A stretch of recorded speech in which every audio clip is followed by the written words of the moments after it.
Time आधा घंटा रहेगा पहले। ओके, गुड मॉर्निंग बच्चों। हम मैक्रो इकोनॉमिक्स के लास्ट चैप्टर पे थे और लास्ट चैप्टर के आज लास्ट टॉपिक पे थे। हमने अभी तक कैलकुलेशन ऑफ नेशनल इनकम के अंदर मेथड जो किया वो था वैल्यू एडेड मेथड, फिर किया हमने income method. Value added method के अंदर सबसे पहले हमने निकाला जीवी एट एमपी और उसका फॉर्मूला था VOO माइनस IC। फिर VOO निकाला, उसका फॉर्मूला था sales plus change in stock. बस हमने यहीं तक किया था, आगे हमारे पास गोल्डन रूल्स थे। फिर उसके बाद जब हम इनकम मेथड पे आए तो हमने निकाला NDP एट FC और NDP एट FC निकालने के लिए हमने कहा क्या करेंगे, सबसे पहले COE plus OS plus MIS। COE में क्या क्या आता है, wages and salaries paid in cash, in kind, benefits, employers contribution, बस। और उसके बाद OS के अंदर क्या क्या आता है, rent, royalty, interest and profit. और प्रॉफिट में क्या क्या आता है, यूपी, चंडीगढ़ और दिल्ली। और उसके बाद MISC के अंदर मिक्स्ड इनकम आती है, वो हमारे पास गिवन रहती है। तो हमने सिंपल से फॉर्मूले से NDP FC निकाला और उसके बाद जहां कहीं भी हमें जाना था हम पहुंच गए। वो गोल्डन रूल्स हमने यूज किए। अब जिस मेथड पे हम हैं उस मेथड का नाम है एक्सपेंडिचर मेथड। आओ जरा फटाफट से लिखें और इसके फॉर्मूले को लिखें। और इसमें ज्यादा डिटेल में जाने की जरूरत नहीं है क्योंकि ये मेथड बहुत इजी है। हाँ जी, लो, जो मेथड अब हम करने वाले हैं उस मेथड का नाम है एक्सपेंडिचर मेथड। और ये एक्सपेंडिचर मेथड का मतलब सुनो ना, देखो जो जर्नी ऑफ मनी हमने पढ़ा था ना, द जर्नी ऑफ मनी, पैसा कहाँ पैदा हुआ, फिर कहाँ पैसा पहुंचा और वापस वहीं पहुंच गया जहां वो बना था। यही तो जर्नी थी। इंसान वहीं मिल जाता लास्ट में जाके मिट्टी में जहां से वो बना होता है। ऐसे ही पैसे के साथ भी था।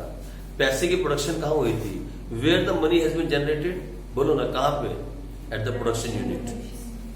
फिर वहां से वो पैसा कहाँ गया, to the household unit, income के रूप में। और फिर हाउस होल्ड ने क्या किया उस पैसे का, again spend it and give it to production. जहां पैसा शुरू हुआ था बनना, जहां पैसा जनरेट हुआ वहीं पैसा खत्म हुआ। यही थी जर्नी ऑफ मनी, पैसे की यात्रा हमने पढ़ी थी, जिसे हमने सर्कुलर फ्लो ऑफ इनकम कहा था। याद है आपको? उसको पढ़ने के बाद मैंने कहा था वही तीनों मेथड हैं। मैंने आपको वही ये बात समझाई थी कि तीनों मेथड वहीं छिपे हुए हैं। जब हमने जनरेशन ऑफ मनी पढ़ी तो हमने कहा वैल्यू ऑफ आउटपुट मेथड, मतलब वैल्यू एडिशन मेथड। जब हमने उसी पैसे को हाउस होल्ड को दे दिया तो हमने कहा इनकम मेथड। अब हाउस होल्ड जो है उसी पैसे को जो स्पेंड करेंगे, जो खर्च करेंगे, तो हम कह रहे हैं एक्सपेंडिचर मेथड। पैसा ही घूम रहा है। वही सर्कुलर फ्लो को हमने तीन मेथड्स में बांटा हुआ है। अगर आप थोड़ा सोचोगे, हाँ कुछ एडिशन छोटा मोटा है, लेकिन बेसिक बात वही है, बेसिक कंसेप्ट वही है। जब पैसा बना तो प्रोडक्शन मेथड था, मीन्स वैल्यू एडिशन मेथड, उसे प्रोडक्शन मेथड भी कहते हैं। दूसरा, जब उस पैसे को प्रोडक्शन यूनिट ने बांट दिया और वहां चला गया तो इनकम मेथड, उनकी इनकम हो गई। अब जब घर वालों की इनकम हुई तो उन्होंने इनकम तो नहीं खाई, वो तो सामान खाएंगे और वो सामान खरीदने के लिए कहां चले गए, वापस दोबारा से प्रोडक्शन के पास। यही हम पढ़ रहे हैं, ठीक है जी। तो इसके अंदर भी सबसे पहले प्रिकॉशंस, लेकिन मैं इसकी प्रिकॉशन अब नहीं लिख पाऊंगा। They are exactly the same precautions. जो आपने वहां प्रिकॉशंस लिखी थी वही सेम प्रिकॉशंस हैं। हाँ, जो वैल्यू एडेड में प्रिकॉशंस लिखी थी और जो इनकम मेथड में प्रिकॉशन लिखी थी प्रिकॉशंस, दोनों को प्लस कर लेना। दे आर ऑलमोस्ट सेम, उनमें कोई डिफरेंस नहीं है। तो आप सबसे पहला टॉपिक इसका था वो था प्रिकॉशंस, ठीक है जी। और मैं लिख रहा हूं precautions to be taken while calculating national income by expenditure method.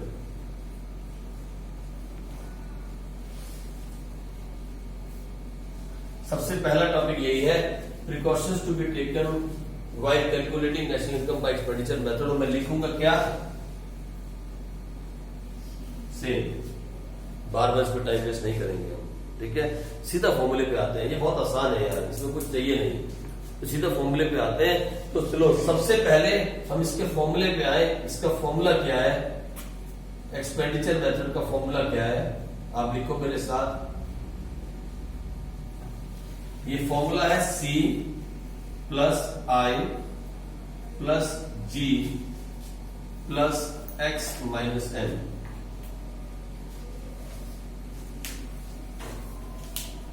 ठीक है जी। सर सबसे पहले इसमें निकालते क्या है, हम सबसे पहले इसमें निकालते हैं GDP एट MP। क्या निकालते हैं? GDP at MP। याद है कहां निकाला था आपने? ये वैल्यू एडेड मेथड में भी आपने यही निकाला था, लेकिन उसका नाम क्या था? GB at MP। उसी को बोलते हैं GDP एट MP। तो सुनो, एक्सपेंडिचर मेथड में सबसे पहला स्टेप क्या है? To calculate GDP at MP। इसके बाद कुछ भी नहीं है, फिर तो आपकी मर्जी, आपके सारे स्टेप्स हैं, आप जानते हो ना सारे स्टेप्स, फिर तो आप कहीं भी पहुंच जाओगे। सबसे पहले ये निकालेंगे, ठीक है जी। हम निकालेंगे GDP एट MP, उसका फॉर्मूला है C plus I plus G plus X minus M। लेकिन यहाँ आपको अगर कोई चीज फंसाती है, जहां आपके नंबर कटेंगे या आप फंस जाओगे, वो सबसे पहले जहां हमें सीखना है, जो हम फंसते हैं, वो है ये इसका सबसे बड़ा माइनस पॉइंट है। ये माइनस पॉइंट है, यहां पे फंस, यहां इस चीज को ढंग से सीखना, इस वाले पॉइंट को जहां आई आएगा उसे ढंग से सीखना। लेकिन मैं अभी समझाता हूं एक एक, सी का मतलब क्या है, ठीक है। और लिखो फटाफट जल्दी से, द मीनिंग ऑफ सी। सी का मतलब क्या है? सी का मतलब है private final consumption expenditure. Means the money spend by the house hold on the final goods and services. आप इसे ऐसा लिख सकते हो। इट रेफर्स टू, 2 लाइन लिख दो क्योंकि डेफिनेशन नहीं लिखी है। It refers to the final expenditure, final को अंडरलाइन करना। It refers to the final expenditure done by the house holds.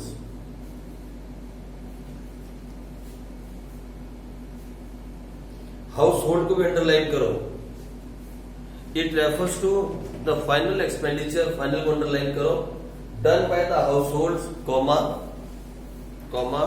Individuals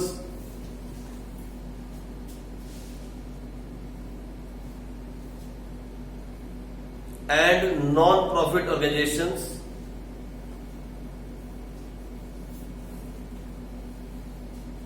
on final goods and services, on final goods and services. ठीक है जी। कुछ बच्चे इसको ऐसे भी लिखते हैं, PFCE, ठीक है जी। कुछ इसे ऐसे भी लिखते हैं, प्राइवेट फाइनल कंजम्पशन एक्सपेंडिचर। लेकिन मैं इसे डिनोट करता हूं हमेशा, मैं कहता हूं आप इसे लिखो C। C stand for private final consumption expenditure. Fine, आप ऐसे इसको लिखो, ठीक है जी। और ये क्या आता है इसके अंदर? The expenditure done by the house holds, individuals and NPOs on final goods and services. Underline करना आप, फाइनल गुड्स एंड सर्विसेज। जो फाइनल गुड्स एंड सर्विसेज हैं, उस पर जो भी पैसा खर्च करेंगे हाउस होल्ड्स, इंडिविजुअल्स या NPOs, वो सारा का सारा इसमें आ जाएगा। ठीक है जी। सब गिवन होगा यार, कुछ ढूंढना नहीं पड़ता, कहीं भी आपको ढूंढना नहीं पड़ेगा, सब गिवन रहेगा। इसे ज्यादा दिमाग नहीं खपाओ, है ना, आराम से सब कुछ गिवन रहेगा। आ जाओ आगे बढ़े। नेक्स्ट आई को मैं बाद में समझाऊंगा, पहले जी समझाऊं। व्हाट इज जी? ठीक है जी। इसको देखते हैं। ये है जी, मतलब गवर्नमेंट फाइनल कंजम्पशन एक्सपेंडिचर। मैं इसे जी करके लिखता हूं, जी से नोट करो आप। अब सुनो, अगर आपने कहीं और कोई वीडियो या कहीं और कुछ सीखा है तो फिर आप कंफ्यूज मत होना। जहां पे आपने इसको अगर PFC लिखना सीखा तो वही लिख के चलो। मैं इसको C लेके चलूंगा हर बार, ठीक है जी। मैंने याद इसलिए किया CIG plus X minus M, ठीक है, इस तरीके से याद किया हुआ है। और यही सेम फॉर्मूला जो है आपको फिर एक बार मिलेगा, फिर इससे आपकी टक्कर होगी। कब? जब हम पढ़ेंगे एक बहुत बड़ी यूनिट मैक्रो इकोनॉमिक्स की। एक बहुत बड़ी यूनिट आएगी मैक्रो इकोनॉमिक्स में, मनी एंड बैंकिंग के बाद। उस यूनिट के अंदर फिर से ये फॉर्मूला आएगा और फिर हम उस यूनिट के अंदर इसको पढ़ेंगे, ठीक है जी। जहां पे हम इनकम एंड एम्प्लॉयमेंट की यूनिट को पढ़ेंगे, जिसमें 4 चैप्टर आएंगे और जो 12 नंबर की यूनिट होगी 12 मार्क्स की। फिर वहां पे 3 चैप्टर, फिर वहां पे एक बार ऐसा मौका आएगा जब हम प्रैक्टिकल क्वेश्चंस करेंगे और वहां फिर एक बार हम इस फॉर्मूले का यूज करेंगे, इसलिए इसको आप भूलना नहीं भाई। C plus I plus G plus X minus M, C stand for private final consumption expenditure, G stand for government final consumption expenditure। ठीक है जी, चलो इसके अंदर लिखो एक लाइन लिखो, it refers to the expenditure done by the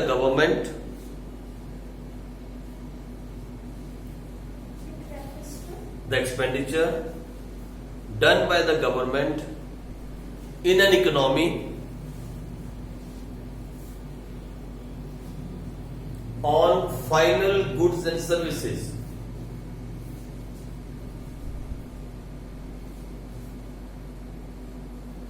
final goods and service underline करो। मैं बार बार ये फाइनल वर्ड्स को अंडरलाइन इसलिए करवा रहा हूं कि इसका आगे आपको जब आप कैलकुलेशन करोगे और इसके न्यूमेरिकल्स करोगे तो वर्ड को याद रखना, फाइनल फाइनल फाइनल। ठीक है जी, final goods and services for इसी में आगे लिखो, for the satisfaction of collective wants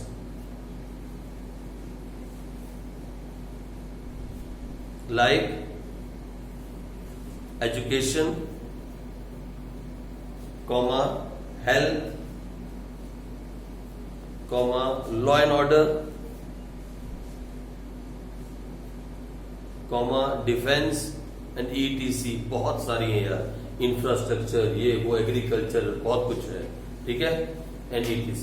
यानी एक गवर्नमेंट जितना भी पैसा खर्चती है on final goods and services, उन सब का टोटल किस में आ जाएगा? जी। एक घर, फैमिली, एक आम आदमी, इंडिविजुअल या NPO जितना भी पैसा खर्चते हैं on final goods and services, वो कहां पे आ जाएगा? C। आगे बात करता हूं। अब मैं बात करता हूं सबसे क्रिटिकल पॉइंट की, I। ठीक है जी, इसको हम गौर से पढ़ेंगे और इसको लिखेंगे, इसमें हम मिस नहीं करेंगे। ये सबसे क्रिटिकल पॉइंट है इस टॉपिक का। ठीक है जी, इसलिए इसको करना है और उसके बाद मैं आपको बताऊंगा X माइनस M, उसमें कुछ भी नहीं है, लेकिन I इंपॉर्टेंट है। I stand for investment expenditure.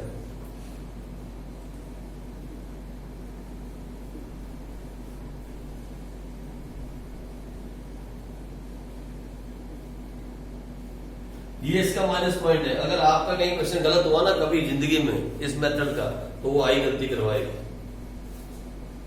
वो आई से गलती होगी। इनकम मेथड के अंदर कभी क्वेश्चन गलत नहीं होता। कोई बहुत मूर्ख बच्चा होगा ना तो इनकम मेथड में गलती करेगा, है? इनकम मेथड की बात कर रहा हूं, वहां कभी क्वेश्चन गलत नहीं होता। पता है क्यों? क्योंकि COE, OS और MISC ऑलमोस्ट सब कुछ गिवन होता है। वहां वही बच्चा गलती करेगा जिसको ये नहीं मालूम कि अगर प्रॉफिट ऑलरेडी गिवन है तो फिर रिटेन अर्निंग्स को नहीं लेना, वो गलती करेगा। मतलब वो तो बेसिक मिस्टेक होगी बच्चे को, उसको कुछ मालूम ही नहीं है।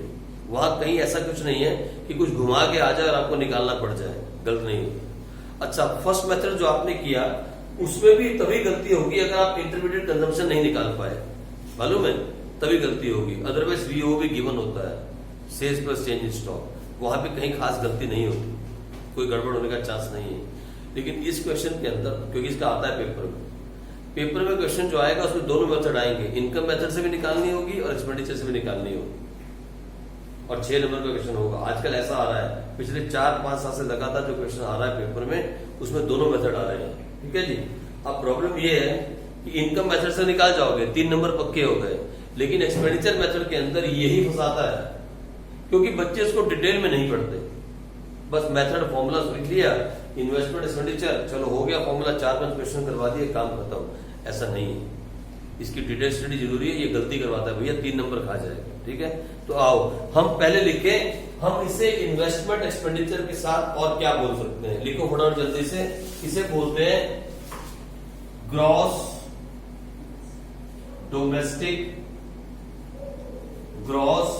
Domestic capital formation. अगर आप मेरे नोट्स गौर से पढ़ोगे तो जहां मैंने आपको इन्वेस्टमेंट लिखवाया था, इन्वेस्टमेंट, जब मैंने आपको इन्वेस्टमेंट की डेफिनेशन लिखवाई थी, मैंने वहां कहा था इन्वेस्टमेंट का दूसरा नाम होता है ग्रॉस डोमेस्टिक कैपिटल फॉर्मेशन। और मैंने वहां भी ये कहा था कि एक टाइम ऐसा आएगा ये आपके नंबर बचा भी जाएगा और नंबर खा भी जाएगा अगर आप इसे नहीं समझे। इन्वेस्टमेंट को हम बोलते हैं ग्रॉस डोमेस्टिक कैपिटल फॉर्मेशन। अभी क्वेश्चन के अंदर गौर से सुनना, अगर क्वेश्चन आपको आया और क्लियर कट ये दे दिया तो आपकी किस्मत अच्छी है, जो कि कभी नहीं होती। अगर सीधा सीधा दे दिया ग्रॉस डोमेस्टिक कैपिटल फॉर्मेशन, फिर तो सब कुछ ही गिवन है। ये हमेशा साफ गिवन होगा, इसमें कोई घुमाव नहीं होता। There is nothing hidden there, ठीक है। इसमें भी कुछ हिडन नहीं होगा, जी में भी प्रॉब्लम यहाँ पे होगी। मतलब में क्या करेगा वो ये नहीं देगा, ग्रॉस डोमेस्टिक कैपिटल फॉर्मेशन नहीं देगा। वो क्या देगा, और लिखो मेरे साथ, वो क्या करने वाला है। वो आपको ऐसे देगा, ये देखो, वो लिखेगा gross domestic fix capital formation.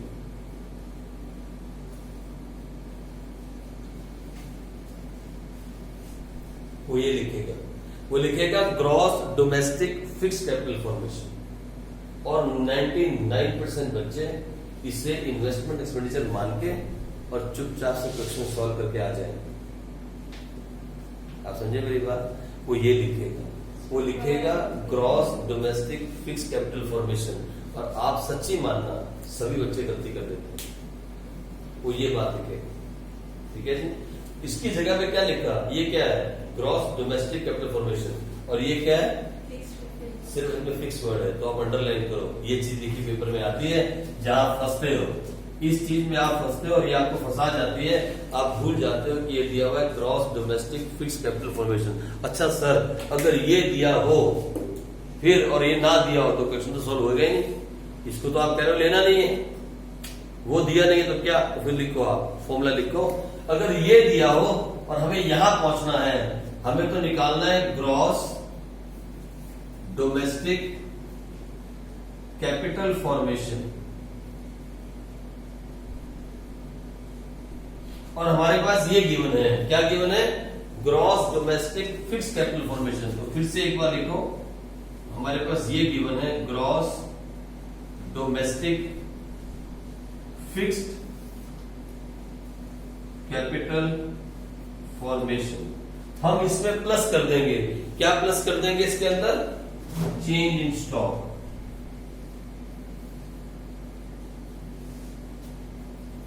Hello, अब मेरी बात समझ गए आप समझे मेरी बात। कहां क्वेश्चन आपको चॉक करेगा मैं बता रहा हूं, सुन रहे हो मेरी बात आप। अरे किताबों में ऐसा नहीं दिया, मैं इसको बताना चाहता हूं क्या बोल रहा हूं। इधर सुनो, क्वेश्चन के अंदर एक वर्ड लिखा होगा ना यार, गौर करना, गौर, फिक्स। और तुमने जहां फिक्स को ये माना ना, गए 3 नंबर हाथ से। उसे होकर 3 नंबर को आपने माथा टेक दिया, खत्म, गए 3 नंबर। सुनो इधर मेरी बात, सुनो भाई, पर दोबारा सुनो, गौर से सुनो प्लीज, 10 बार नोट करना घर जाके आप। सुनो, अगर gross domestic fix capital formation दिया है, इसका मतलब ग्रॉस डोमेस्टिक कैपिटल फॉर्मेशन नहीं है। इसमें चेंज इन स्टॉक को ऐड करोगे तब यहां पहुंचोगे। अब मेरी बात सुन रहे हो ना, समझ गए ना मेरी बात, अब मैं क्या समझा रहा हूं, आप समझे हो। जैसे वहां VO माइनस IC करते थे, VO का मतलब क्या था, sales plus change in stock, मालूम है आपको।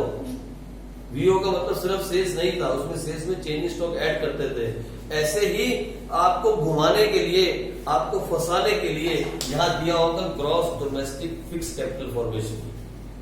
99.9% बच्चे इसको एक मान लेते हैं कि ये एक ही चीज है, ये एक नहीं है। इसमें चेंज इन स्टॉक ऐड करोगे तो पहुंचोगे ग्रॉस डोमेस्टिक कैपिटल फॉर्मेशन, क्योंकि इसके ये 2 कंपोनेंट्स हैं।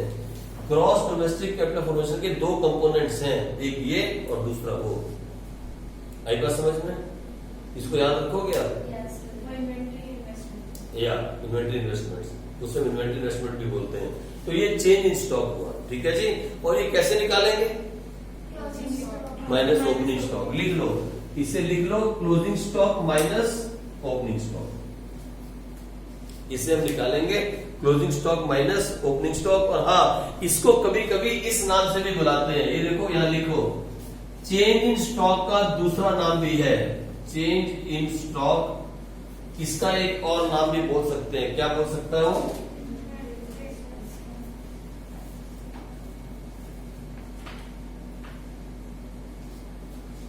ये सब बातें याद रखने वाली हैं, ये सब बातें वो हैं जो आपको याद रखने वाली हैं। ठीक है जी। लो फिर बचे क्या, x माइनस एम मतलब एक्सपोर्ट्स माइनस इम्पोर्ट्स। फिर सुनो exports minus imports, imports minus exports मत कर देना। x stand for, m stand for exports हम करते हैं, इम्पोर्ट्स हम मंगवाते हैं। तो एक्सपोर्ट्स माइनस इम्पोर्ट्स लिख लो, ये भी बात, ये भी गलती करवाती कभी कभी। x स्टैंड फॉर एक्सपोर्ट्स का मतलब क्या होता है यार, माल बाहर भेजना। m स्टैंड फॉर इम्पोर्ट का मतलब माल देश में मंगवाना। आई बात समझ में, इम्पोर्ट्स मतलब देश में गुड्स मंगवाने, एक्सपोर्ट्स मैंने बाहर भेजने। तो एक्सपोर्ट्स माइनस इम्पोर्ट, ये माइनस भी हो सकता है प्लस भी हो सकता है। अगर हमारे एक्सपोर्ट्स ज्यादा है तो हम प्लस में होंगे, अगर हमारे इम्पोर्ट्स ज्यादा है तो हम माइनस में होंगे। ये कुछ भी हो सकता है, डिपेंड करता है क्या ज्यादा क्या कम है। और कई बार नेट देते हैं, नेट एक्सपोर्ट्स इम्पोर्ट्स नेट दे देगा, वो माइनस भी हो सकता है प्लस भी हो सकता है। ठीक है, इसमें कोई दोहराई नहीं। तो सुनो मेरी बात, सुनो इधर फिर से एक बार। C stand for consumption expenditure मतलब हाउस होल्ड, NPO इंडिविजुअल का खर्चा। G stand for finance, okay. I stand for gross domestic capital formation. अगर क्वेश्चन में क्लियर कट दिया तो आप सबसे लकी इंसान हो, यानी 6 नंबर उसने आपके हाथ पे रख के दे दिए। अगर नहीं दिया तो फिर उसका मतलब ये सब बातें आपको दिमाग में आनी है। पहले दिया होगा gross domestic fixed capital formation, और फिर ग्रॉस डोमेस्टिक कैपिटल निकालने के लिए इसमें प्लस कर दिया जाएगा चेंज इन स्टॉक। ठीक है जी। अच्छा, कई बार एक और गेम खेला जाता है, ये तो बात खत्म हो गई। मैं बताता हूँ गेम आपको कहाँ फंसाता है क्वेश्चन। आ जाओ, मैं इसी में बताता हूँ, इसी के नीचे। इसकी जरूरत अब नहीं है, इसको हटा देता हूँ। एक और गेम क्वेश्चन खेलता है कभी कभी आपसे, वो ऐसे खेलता है। वो पता है क्या देगा, वो देगा नेट, लिखो मेरे साथ, वो देगा आपको net domestic, net domestic fixed capital formation.